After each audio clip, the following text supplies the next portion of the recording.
നമസ്കാരം. വീഡിയോ തുടങ്ങും മുമ്പ് ഞാനൊരു 3 പഴഞ്ചൊല്ല് പറയാം. കലക്കവെള്ളത്തിൽ മീൻ പിടിക്കുക, പുര കത്തുമ്പോൾ വാഴ വെട്ടുക, വീട് കത്തുന്ന സമയത്ത് ആ തീയിന്ന് ഒരു വീടി കത്തിക്കുക, ഇങ്ങനെയൊക്കെ ഇല്ലേ. പിന്നെ വേറെ ചില ചൊല്ലുകളൊക്കെ ഉണ്ട്. അത് ക്ഷീരമുള്ളോരകിടിൻ ചുവട്ടിലും ചോര തന്നെ കൊതുകിന് കൗതുകം ചൊല്ലായി മാറിയ കവിതകളൊക്കെ ഉണ്ട്. അതിലേക്ക് നമുക്ക് വരാം. അപ്പോൾ ഇത് ഞാൻ ഇന്ന് പറയാൻ കാരണം, ഇന്ന് പാർലമെൻറ്റിൽ അമിത് ഷാജിയുടെ പ്രകടനം കണ്ടിട്ടാണെന്ന് നിങ്ങൾ വിചാരിക്കുന്നുണ്ടാ? അതൊന്നുമല്ല, ഞാൻ വെറുതെ പറഞ്ഞ ഒരു ചൊല്ലാണ്. അങ്ങനെയൊന്നും വിചാരിക്കരുതേ, ഷാജിയൊക്കെ പാവല്ലേ. വയനാട്ടിലൊരു വലിയ ദുരന്തമുണ്ടായി, ഉള്ളു പൊള്ളിച്ച ഒരു ഉരുൾപൊട്ടൽ. അതിൻ്റെ ഇടയിൽ കേരളത്തോടുള്ള സാമ്പത്തിക ഉപരോധത്തിൽ കാണിച്ച മാതിരി ഒരു കുരുട്ടുബുദ്ധി ചില ആളുകളൊക്കെ കാണിക്കാൻ വേണ്ടി മെനക്കെടുന്നുണ്ടോ എന്ന് നമുക്ക് സംശയം ഉണ്ടായിരുന്നു. എന്നാൽ ഇന്ന് അതൊക്കെ മാറിക്കിട്ടി. BJP പാർലമെൻറ്റിൽ അവരുടെ തനി നിറം കാണിച്ചു. അർദ്ധസത്യങ്ങൾ കൊണ്ട് രാഷ്ട്രീയ വിദ്വേഷത്തിൻ്റെ ഒരു വലിയ വ്യാജ സത്യം പൊളിച്ച് അങ്ങ് പുറത്തേക്ക് വിടുക. അത് പൊളിഞ്ഞു വീണ് ഉരുണ്ടു വീണ് ചളകുളമാവുക. ആ കഥയാണ് നമ്മൾ ഈ വീഡിയോയിലൂടെ പറയാൻ ഉദ്ദേശിക്കുന്നത്. വയനാട് ദുരന്തം ലോക്സഭയും രാജ്യസഭയും ഇന്ന് ചർച്ചയ്ക്കെടുത്തു. ലോക്സഭയിൽ ദുരന്തത്തിൻ്റെ ആഘാതത്തെക്കുറിച്ച് കേരളത്തിലെ അംഗങ്ങൾ സംസാരിച്ചു. സംഗതി പന്തിയല്ല എന്ന് കണ്ടോ എന്തോ ഇടയ്ക്ക് തേജസ്വി സൂര്യയെ തന്നെ BJP രംഗത്തിറക്കി. മൂപ്പരുടെ ദൗത്യം ഈ ദുരന്തത്തിനിടെ ഒന്ന് രാഹുൽ ഗാന്ധിയെ കൂടി കൈകാര്യം ചെയ്യുക എന്നതായിരുന്നു. Speaker sir, in 2020 Kerala State Disaster Management Authority advised relocating 4,000 families from landslide prone areas in Wayanad. Till today no action was taken and the MP representing Wayanad did not even raise this issue till today. അതിന് പിന്നാലെ സ്ഥിരം bomb കഥയും മൂപ്പര് പുറത്തെടുത്തു. ദുരന്തത്തിന് കാരണം കയ്യേറ്റം ഒഴിപ്പിക്കാത്തതാണ്, കേരള സർക്കാരാണ് ഉത്തരവാദി എന്നുള്ള മറ്റൊരു ഉത്തരവാദിത്വം കൂടി മൂപ്പര് കണ്ടുപിടിച്ചു. വയനാട് നടക്കുന്ന പള്ളികളുടെ കയ്യേറ്റങ്ങളൊന്നും സർക്കാർ ഒഴിപ്പിച്ചില്ലത്രേ.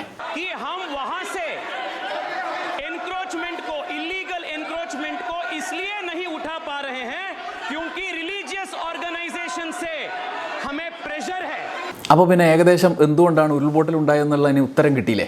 വലിയ ശാസ്ത്രജ്ഞന്മാരുടെ പിന്നാലെ ഒന്നും പോകേണ്ടതില്ല, തേജസ്വി സൂര്യ പറഞ്ഞു കഴിഞ്ഞു. പക്ഷേ മൂപ്പർക്ക് തൃപ്തി വരാത്തതുകൊണ്ട് വേറൊരു കാര്യം കൂടി മൂപ്പര് പറഞ്ഞു. വയനാട് MP ആയിരുന്ന, ദീർഘകാലം വയനാട് MP ആയിരുന്ന രാഹുൽ ഗാന്ധി ഇതിനൊക്കെ എതിരെ എത്ര തവണ ശബ്ദമുയർത്തി എന്നുള്ള ചോദ്യം കൂടി തേജസ്വി സൂര്യ ചോദിച്ചു.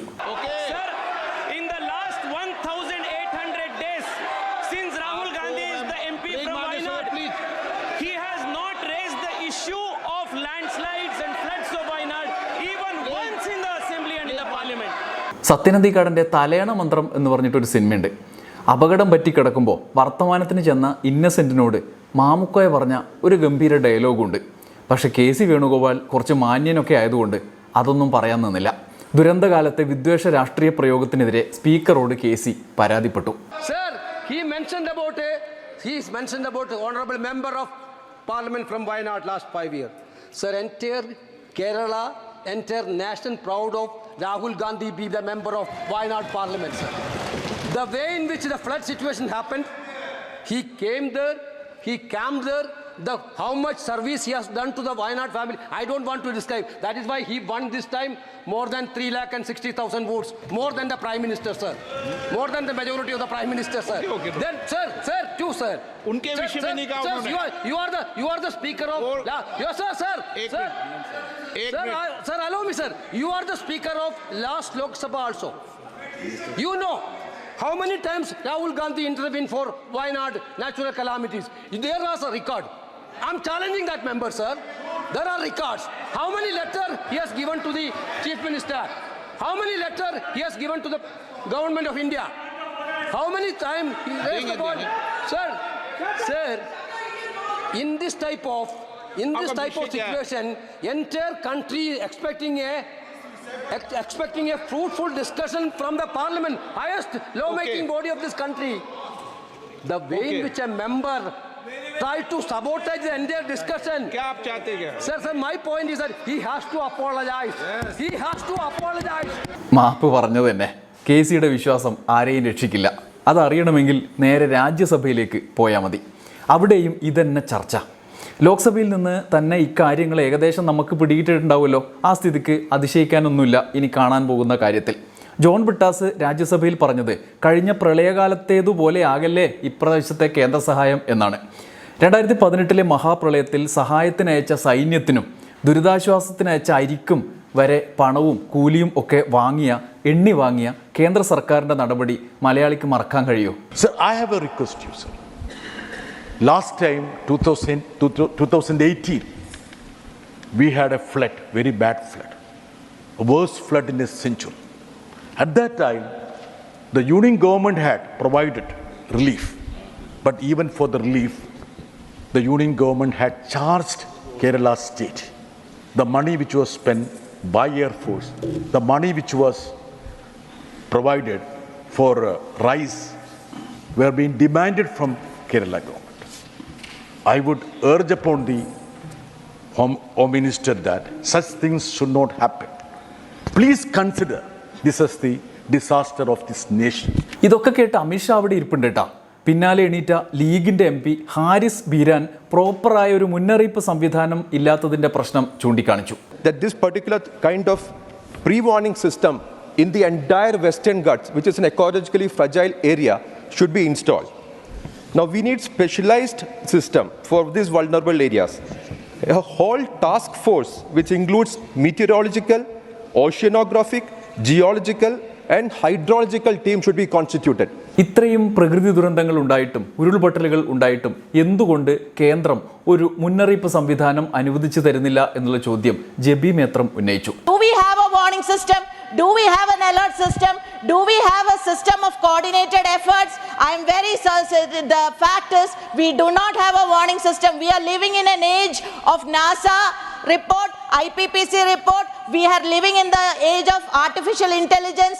But when such heavy rains happens, the mud will become weak. Do we have a system? ഇതൊക്കെ മലയാളി MPമാരാണല്ലോ പറയുന്നത്. സ്വാഭാവികമാണ്, നമ്മുടെ നാട്ടിലുണ്ടായ പ്രശ്നമാണ്. പക്ഷേ അങ്ങ് ബീഹാറിൽ നിന്നെത്തിയ RJDയുടെ മനോജ് കുമാർ ഝാ വരെ പറഞ്ഞു ഇമാതിരി മുന്നറിയിപ്പ് സംവിധാനം മസ്റ്റാണ് എന്ന്. കാരണം മൂപ്പർക്കറിയാം മൂപ്പരുടെ നാട്ടിൽ ബീഹാറിൽ എന്തുമാത്രം പ്രകൃതി ദുരന്തം ഉണ്ടാകുന്നു എന്നുള്ള കാര്യം.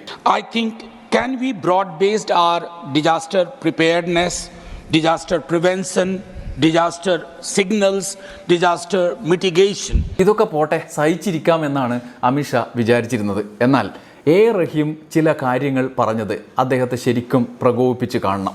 ഇത്രയൊക്കെ ആയിട്ടും കേരളത്തിൽ സ്ഥാപിച്ച കാലാവസ്ഥാ മുന്നറിയിപ്പ് സംവിധാനമൊന്നും പ്രോപ്പറായി അവിടെ ഇല്ല എന്നാണ് റഹീം പറഞ്ഞത്. In Kerala does not have even a properly functioning advanced radar weather forecasting system.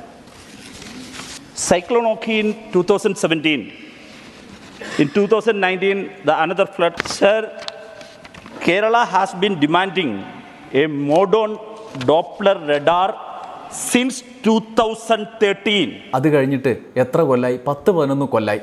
എന്നിട്ടും അതിനുശേഷം ഇത്രകാലം BJP ഭരിച്ചിട്ടും എന്ത് നടപടിയെടുത്തു? തിരിഞ്ഞു നോക്കിയില്ല, മൈൻഡ് ചെയ്തില്ല, അവഗണിച്ചു. Sir, what is the situation is there? Sir, Kochi, there is a radar not properly functioning most of the time and is an old system that does not provide data in digital format for use in decision support system.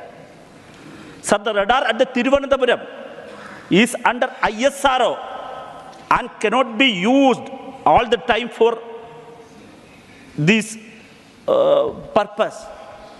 Sir, in northern Kerala, see, Wayanad is a part of the northern Kerala.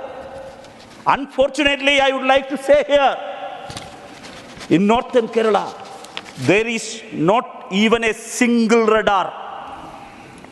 Sir, Kerala has been demanding modern Doppler radars since 2013. Kerala സർക്കാരിൻ്റെ ആവശ്യം മാത്രമല്ല, രാജ്യസഭയിൽ താനും ഇക്കാര്യം ഉന്നയിച്ചിട്ടുണ്ട് എന്നും അതിനെയൊന്നും കാര്യമായി പരിഗണിച്ചില്ല എന്നും ഉള്ള കാര്യം കൂടി റഹീം തുറന്നു പറഞ്ഞു. Sir, I raised this matter in this guest house as a special mention. Unfortunately, I would like to say that the union government has neglected that. Sir, please listen us. Please listen us. The prevention is better than cure. Kindly ensure the proper forecasting system, weather forecasting system in Kerala without further delay. This is my prayer. എന്ത് prayer ആണെങ്കിലും എന്ത് കേരളത്തിന് വേണ്ടിയിട്ടാണെങ്കിലും അമിത്ഷാ അവിടെ ഇരിക്കുമ്പം ഇങ്ങനെയൊക്കെ പറയാമോ? എന്തായാലും BJP അപ്പം തന്നെ രാജ്യസഭയിൽ നിന്ന് സുരേന്ദ്ര സിംഗ് നാഗറിനെ അങ്ങ് UPയിൽ നിന്നുള്ള ആളെ തന്നെ രംഗത്തിറക്കി. इसके साथ साथ अभी हमारे एक साथी ने रडार और अन्य चीज़ों के बारे में बात की. सभापति जी, एक व्यवस्था है देश में, हर क्षेत्र, हर लोकसभा क्षेत्र से सांसद चुना जाता है. ദുരന്തമുഖത്തും പരിഹാസമാണ് മെയിൻ ഐറ്റം. റഹീം ഉന്നയിച്ച ആവശ്യത്തോട് സുരേന്ദ്ര സിംഗ് കാര്യമായി തന്നെ തൻ്റെ ഉള്ളിലുള്ളത് പുറത്തെടുത്തു. पिछले 5 वर्षों में, क्योंकि घटना पुरानी भी बताई हमारे रहीम साहब ने, 5 वर्षों तक लगातार वायनाड ने भी अपना सांसद चुनकर भेजा. सुनिए प्लीज सर,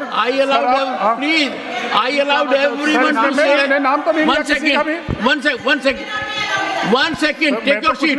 സംഭവം കേരളത്തെക്കുറിച്ചാണെങ്കിലും പറഞ്ഞ ആള് BJP ആണെങ്കിലും സുരേന്ദ്ര സിംഗ് നാഗറിന്റെ ഈ പറച്ചിൽ ഉപരാഷ്ട്രപതിക്ക് അത്രയ്ക്കങ്ങ് പിടിച്ചില്ല. ജഗ്ദീപ് ധൻകർ റഹീമിനെ പിന്തുണച്ച് ഉചിതമായ കാര്യങ്ങൾ ചെയ്യേണ്ട കാര്യങ്ങളാണ് മൂപ്പർ പറയുന്നത് എന്ന് പറഞ്ഞു. Honorable members, I am not naming anyone. One sec, take your seat. Honorable members, suggestions have been made from every side. The honorable member Rahim made very important suggestions. All these suggestions are indicative that such kind of situations do not arise. So if the honorable member is saying something, he is entitled to say so. ഇതുകൊണ്ടൊന്നും അവസാനിച്ചില്ല. പിന്നാലെ എണീറ്റ സാക്ഷാൽ V Sivadasan പറയുന്നു, ഇതൊക്കെ മനുഷ്യവിരുദ്ധമായ രാഷ്ട്രീയ പ്രയോഗങ്ങളാണ്, ഈ ദുരന്തമുഖത്ത് ഇങ്ങനെ ചെയ്യുന്നത്, അതിനെ അങ്ങനെ തന്നെ വിളിക്കേണ്ടി വരും എന്ന്. I have some reservations. One of the statement of one of the member in the house that I think this for a political gain. So we entire nation should work together. If a person or political party is trying to make some political gain in such a situation, that means they don't have an idea of politics. They don't have the idea of politics of humanity. എങ്ങനെ പ്രകോപിതനാകാതിരിക്കും? അമിത്ഷാജി എണീറ്റ് രണ്ടു പറഞ്ഞു. Early warning बोलते ही गए. अंग्रेजी में जितने भी गंभीर प्रकार के शब्द है अपने भाषण में डालकर इसको बताया गया. അതായത് കേരള സർക്കാർ തീരെ ശരിയല്ല, മുന്നറിയിപ്പൊക്കെ കൊടുത്തു, പല തവണ കൊടുത്തു, NDRFന്റെ ടീമിനെ വരെ അങ്ങോട്ട് അയച്ചു. പക്ഷേ കേരളം അവഗണിച്ചു. ദുരന്തത്തിന് ഉത്തരവാദി കേരള സർക്കാരാണ്. അമിത്ഷാജി 18ാമത്തെ അടി അങ്ങടിച്ചു. मैं सदन के सामने स्पष्टता करना चाहता हूं, 23 जुलाई को केरल सरकार को अर्ली वार्निंग भारत सरकार की ओर से दी गई थी. 23 जुलाई को 7 दिन फिर 24 को गई, फिर 25 को गई, 26 तारीख को मान्यवर ये कहा गया कि 20 सेंटीमीटर से ज्यादा वर्षा होगी, भारी वर्षा होगी, लैंडस्लाइड होने की संभावना है, मड भी रस होकर आ सकता है और लोग इसके अंदर दबकर मर भी सकते हैं. मैं कुछ कहना नहीं चाहता था मान्यवर, मगर भारत सरकार की अर्ली वार्निंग सिस्टम पर सवाल किए गए, इसलिए मैं कहता हूं प्लीज लिसन अस, मत चिल्लाइए, प्लीज रीड इट. जो वार्निंग भेजा है उसको पढ़िए जरा. എപ്പോ അയച്ചു, എങ്ങനെ അയച്ചു? കേട്ടവർക്കൊക്കെ സംശയം തോന്നും, കാര്യങ്ങൾ അറിയുന്നവർക്ക് കൂടുതൽ സംശയം തോന്നും. എന്തായാലും ജോൺ ബ്രിട്ടാസിന് ആ സംശയം തോന്നി. ജോൺ ബ്രിട്ടാസും കേരളത്തിൽ നിന്നുള്ള MPമാരും ഒക്കെ ആ ചോദ്യം ചോദിച്ചു. ഉടനെ അമിത്ഷാജി പിന്നെയും എണീറ്റു. अब सुनो भाई, मैंने ध्यान से आपको सुना है, सुनिए जरा. No, don't please. इस तरह से नहीं चलेगा, सदन है. I will not allow. The facts and figures and details are being imparted. Please. मान्यवर, Honorable Minister. मैं तो उस उद्देश्य से ही कहता हूं इसको सुनकर सभी राज्य अलर्ट हो. എന്തായാലും അമിത്ഷാജിക്ക് ദേഷ്യം വന്നു. എന്നാൽ പിന്നെ അമിത്ഷാജി പറയുന്നതിൽ എന്തെങ്കിലും കാര്യം ഉണ്ടാവും അല്ലേ? നമുക്കത് നോക്കിയാലോ. എന്ത് അലർട്ടാണ് കൊടുത്തത്, എങ്ങനത്തെ അലർട്ടാണ് കൊടുത്തത് എന്ന് നമുക്ക് നോക്കിയാലോ. പച്ച അലർട്ടും മഞ്ഞ അലർട്ടും ചുവന്ന അലർട്ടും ഒക്കെ ആയി നമുക്കിങ്ങനെ ഇൻ്റർനെറ്റിൽ എപ്പോഴും ഉണ്ടാവും. നമുക്കൊന്ന് നോക്കി നോക്കിയാലോ. ഒരാഴ്ചത്തെ മഴ മുന്നറിയിപ്പ് എടുത്താൽ ജൂലൈ 23, 24 തീയതികളിൽ വയനാട് ജില്ലയിൽ കേന്ദ്ര കാലാവസ്ഥാ വകുപ്പ് പ്രത്യേക മഴ മുന്നറിയിപ്പൊന്നും നൽകിയിരുന്നില്ല. ഗ്രീൻ അലർട്ട് മാത്രം. 25 മുതൽ 28 വരെ യെല്ലോ അലർട്ട്, 29 ഓറഞ്ച്. 29 നൽകിയ മുന്നറിയിപ്പ് പ്രകാരം 30 യെല്ലോ അലർട്ടും. ചൂരൽമല മുണ്ടക്കൈ ദേശത്തെ തന്നെ വാഷ് ഔട്ട് ചെയ്ത പേമാരിക്കും ഉരുൾപൊട്ടലിനും ശേഷം രാവിലെ 6ഓടെയാണ് വയനാട് ഉൾപ്പെടെയുള്ള വടക്കൻ ജില്ലകളിൽ കേന്ദ്ര കാലാവസ്ഥാ വകുപ്പ് അലർട്ട്, റെഡ് അലർട്ട് പ്രഖ്യാപിക്കുന്നത്. അതിനുള്ളിൽ ദുരന്തം, അതായത് ഉരുൾപൊട്ടൽ കഴിഞ്ഞു. അതായത് അപ്രതീക്ഷിതമായ അതിതീവ്ര മഴയാണ് കേരളത്തിൽ പെയ്തിറങ്ങിയത് എന്ന് ചുരുക്കം. മുന്നറിയിപ്പ് സംവിധാനങ്ങൾക്കൊന്നും കണ്ടുപിടിക്കാൻ കഴിഞ്ഞില്ല എന്നർത്ഥം. മുന്നറിയിപ്പുകളുടെ അടിസ്ഥാനത്തിലാണ് സംസ്ഥാന സർക്കാർ ദുരന്ത ലഘൂകരണ നടപടികൾ സ്വീകരിക്കുക. നടപടി മാനദണ്ഡങ്ങളുടെ കാഠിന്യം നിശ്ചയിക്കുന്നതും മുന്നറിയിപ്പുകളിലെ വ്യത്യാസം കൊണ്ടാണ്. നദികളിൽ പ്രളയ മുന്നറിയിപ്പ് നൽകുന്ന കേന്ദ്ര ജല കമ്മീഷൻ ഈ പറഞ്ഞ ദിവസങ്ങളിൽ ഇരുവഴിഞ്ഞിപ്പുഴയിലോ ചാലിയാറിലോ ഒരു പ്രളയ മുന്നറിയിപ്പും നൽകിയില്ല.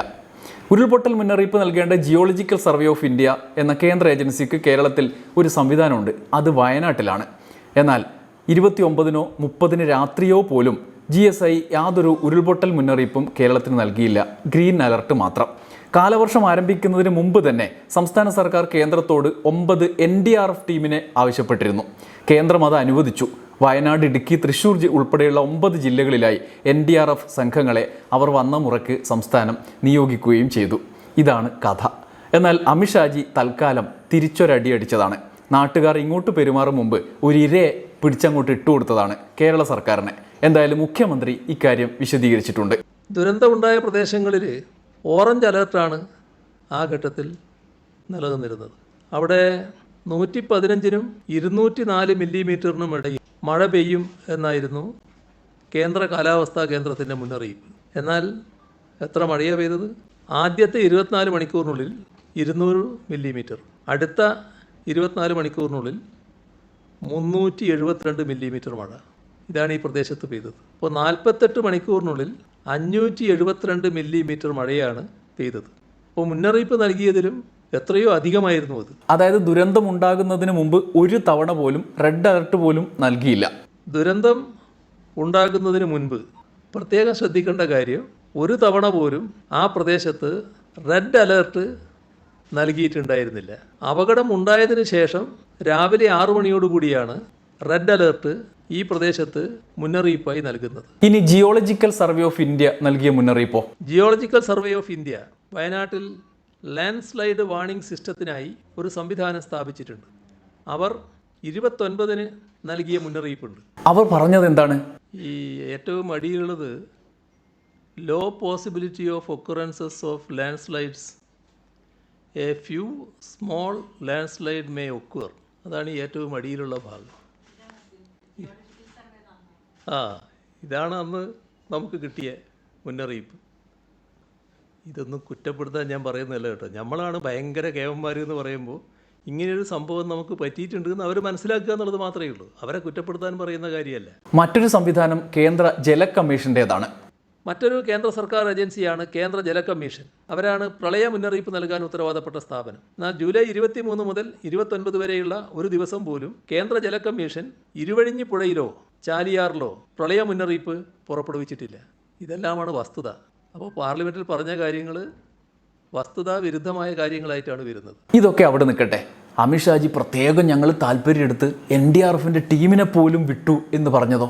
NDRFിൻ്റെ ടീമിനെ കേരളത്തിലോട്ട് അമിത്ഷാജി വിട്ടോ? കേരളം മുൻകൂട്ടി ആവശ്യപ്പെട്ടതിൻ്റെ അടിസ്ഥാനത്തിൽ മഴക്കാലം തുടങ്ങുമ്പോൾ തന്നെ NDRF സംഘത്തെ ലഭ്യമാക്കിയിരുന്നു. അത് കേരളം ആവശ്യപ്പെട്ടതാണ്. നേരത്തെ 9 NDRF സംഘം വേണമെന്ന ആവശ്യം കേരളം ഉന്നയിച്ചതാണ്. വയനാട് ജില്ലയിൽ ഇതിലൊരു സംഘത്തെ സർക്കാർ മുൻകൂറായി തന്നെ വിന്യസിക്കുകയും ചെയ്തിരുന്നു. അത് സാധാരണ കേന്ദ്രത്തോടാണ് ആവശ്യപ്പെട്ടത്. അത് ആ ആവശ്യം സംസ്ഥാനം നേരത്തെ ഉന്നയിച്ചതാണ്. എന്താ അല്ലേ കഥ? അയച്ചു, കിട്ടിയോ? കിട്ടി. അത് എന്തിന് കിട്ടി, എങ്ങനെ കിട്ടി എന്നെല്ലാം നമ്മൾ പറയും എന്നാണ് അമിത്ഷാജി പാർലമെൻറ്റിൽ പറഞ്ഞതിൻ്റെ അർത്ഥം. സമീപ സ്ഥലങ്ങളിൽ നിന്ന് കിട്ടിയ മുന്നറിയിപ്പിൽ പോലും നടപടി എടുത്തു. അതുകൊണ്ടാണ് ദുരന്തത്തിൻ്റെ ആഘാതം ഇത്രയും കുറഞ്ഞത്. സമീപത്തുള്ള എല്ലാ സ്ഥലങ്ങളിലും, പ്രത്യേകിച്ച് റെഡ് സോണിൻ്റെ ഭാഗമായുള്ള ഇടങ്ങളിൽ മുന്നറിയിപ്പുകൾ നൽകുകയും ജനങ്ങളെ മാറ്റി പാർപ്പിക്കുകയും ചെയ്തിട്ടുണ്ട്. അവിടെ മാത്രമല്ല, പ്രളയ സാധ്യതയും ഉരുൾപൊട്ടലടക്കമുള്ള മറ്റ് പ്രകൃതിക്ഷോഭങ്ങൾക്കും സാധ്യതയുണ്ടെന്ന് മുൻകൂട്ടി വിവരം ലഭിച്ച പ്രദേശങ്ങളിലെല്ലാം ഇത്തരം മുന്നൊരുക്കങ്ങൾ നടത്തിയിട്ടുണ്ട്. ഇവിടെ ഇന്നലെ ഞാൻ പറഞ്ഞു, ആ പ്രദേശത്ത് ദുരന്ത സാധ്യതയുണ്ട് എന്ന് കാണുന്ന പ്രദേശത്തുള്ള ആളുകളെ നേരത്തെ തന്നെ ഒഴിവാക്കിയത് കൊണ്ട് കുറേ അപകടങ്ങൾ ഒഴിവാക്കാൻ നമുക്ക് കഴിഞ്ഞു എന്നുള്ളത്. ഈ അപകടം നടന്ന സ്ഥലം, ഈ ദുരന്തം ആരംഭിച്ച പ്രഭവ കേന്ദ്രം അവിടുന്ന് 6-7 കിലോമീറ്റർ ഇപ്പുറത്താണ്. അത്തരമൊരു സ്ഥലത്ത് ആരും പ്രതീക്ഷിക്കുന്നില്ല ഇത്തരമൊരു ദുരന്തം സാധാരണഗതിയിൽ. അവരെ ഒഴിവാക്കുക എന്നുള്ളതും സാധാരണഗതിയിൽ ചിന്തിക്കുന്ന കാര്യമല്ല. അതാണ് സംഭവിച്ചിട്ടുള്ളത്. ഇങ്ങനെ ചില പ്രശ്നങ്ങൾ ഉണ്ടാകുമ്പോൾ ആരെയെങ്കിലും പടലിക്കിട്ട് അതിൻ്റെ ഉത്തരവാദിത്വം ഞങ്ങൾക്കല്ല എന്ന് പറഞ്ഞ് ഒഴിഞ്ഞു മാറിയത് കൊണ്ട് കാര്യങ്ങളിൽ നിന്ന് രക്ഷപ്പെടാൻ കഴിയുമോ? ഞാൻ ആവർത്തിച്ച് പറയുകയാണ്, ഇതൊന്നും സാധാരണഗതിയിൽ പഴിചാരേണ്ട ഒരു ഘട്ടമല്ല. ചുരുക്കത്തിൽ എന്താണ് സംഭവിച്ചത്? അർദ്ധസത്യങ്ങൾ കൊണ്ട് വ്യാജ സത്യങ്ങളുടെ ഒരു ഉരുളുണ്ടാക്കി കേരളത്തിലോട്ട് അങ്ങ് ഉരുട്ടിവിട്ടു ഷാജി. എന്തുകൊണ്ടാണ് ഇത് ചെയ്തത് എന്ന് ഇപ്പോൾ മനസ്സിലായിട്ടുണ്ടാവുമല്ലോ, ഈ വീഡിയോ കണ്ടപ്പോൾ മനസ്സിലായിട്ടുണ്ടാവുമല്ലോ. ഇന്നലെ മുതൽ പാർലമെൻറ്റിൽ കേരളത്തിലെ MP-മാർ സംസാരിക്കാൻ ശ്രമിച്ചപ്പോഴൊക്കെ വിലക്കപ്പെട്ടതും ഇന്ന് എല്ലാം ഒരുക്കങ്ങൾ നടത്തിയതിന് ശേഷം ഇങ്ങനെയൊരു ചർച്ച രാജ്യസഭയിലും ലോക്സഭയിലും വെച്ചതും അതിനുശേഷം അമിത്ഷാജി ഇങ്ങനെയൊരു മറുപടി പറഞ്ഞതും ഈ കാര്യങ്ങൾ പരിശോധിക്കുമ്പോൾ എന്തുകൊണ്ടാണ് എന്ന് നമുക്ക് മനസ്സിലാകും. രാഹുൽ ഗാന്ധിയെയും കേരള സർക്കാരിനെയും പഴിചാരി ഒരടി അടിച്ചത് എന്തുകൊണ്ടാണ് എന്ന് മനസ്സിലാകും. കൃത്യമായി മുന്നറിയിപ്പ് കിട്ടിയില്ല എന്ന് മാത്രമല്ല, മുന്നറിയിപ്പ് സംവിധാനത്തിനുള്ള ആവശ്യങ്ങൾ നിരന്തരം ഉയർത്തിയിട്ട് പോലും, വർഷങ്ങളായി ഉയർത്തിയിട്ട് പോലും ഒരു നടപടിയും കേന്ദ്ര സർക്കാർ എടുത്തില്ല എന്നുള്ളതാണ് ഈ കാര്യങ്ങൾ പരിശോധിക്കുമ്പോൾ നമുക്ക് മനസ്സിലാവുക. എന്തായാലും അമിത്ഷാജിക്കും BJPക്കും കേന്ദ്ര സർക്കാരിനും നല്ലത് മാത്രം വരട്ടെ. നന്ദി, നമസ്കാരം.